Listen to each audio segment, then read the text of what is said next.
Good morning. This is Kasturi Day. Today, I'm again going to discuss the element, compound, and mixture chapter according to ICSE syllabus class 8.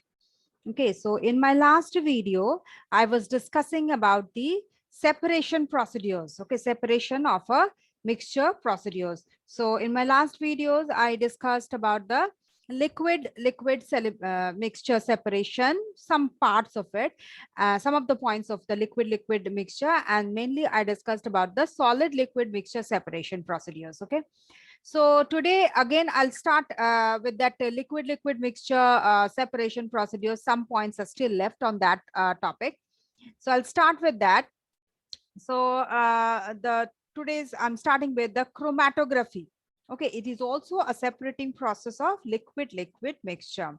So in this separation procedure, the components of the mixture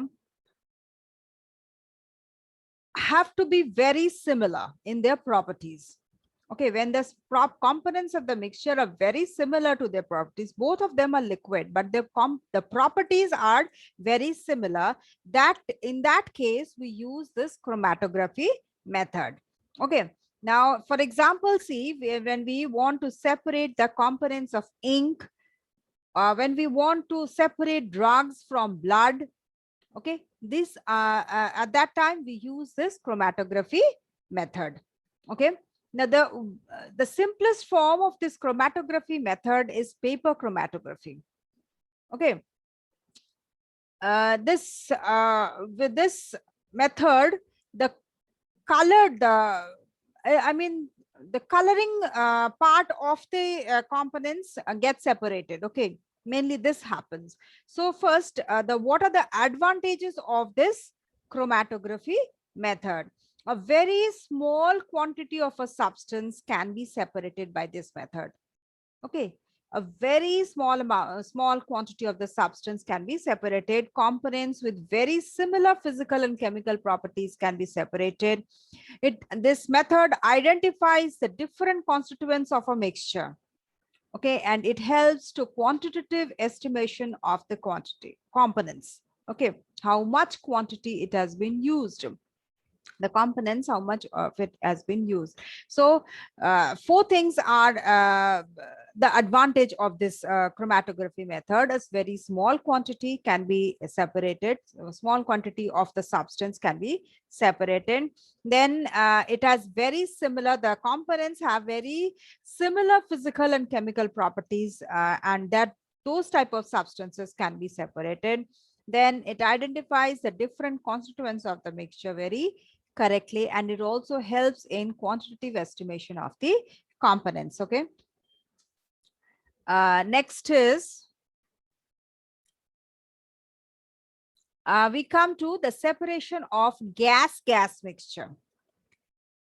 Now this liquid part is over. The another state of mixture, there is gas mixture.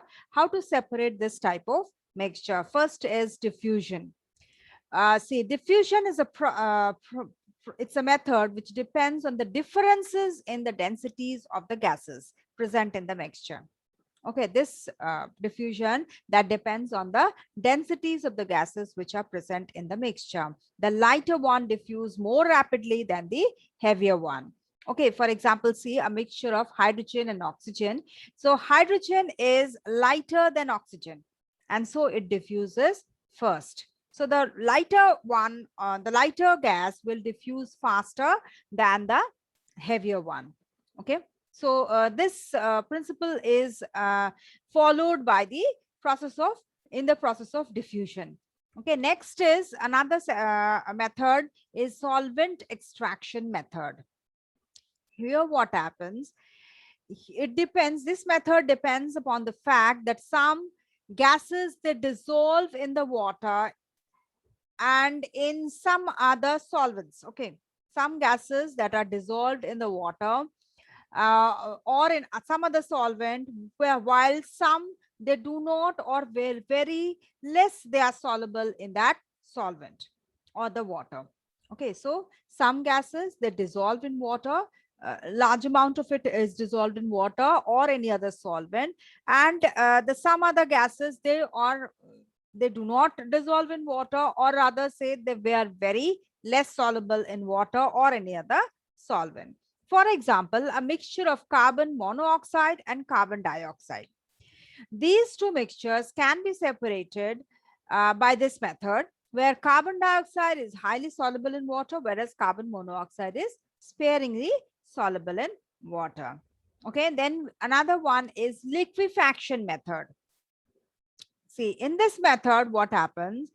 This method is based on the fact that some gases, they liquefy easily at high pressure and low temperature, while others are not.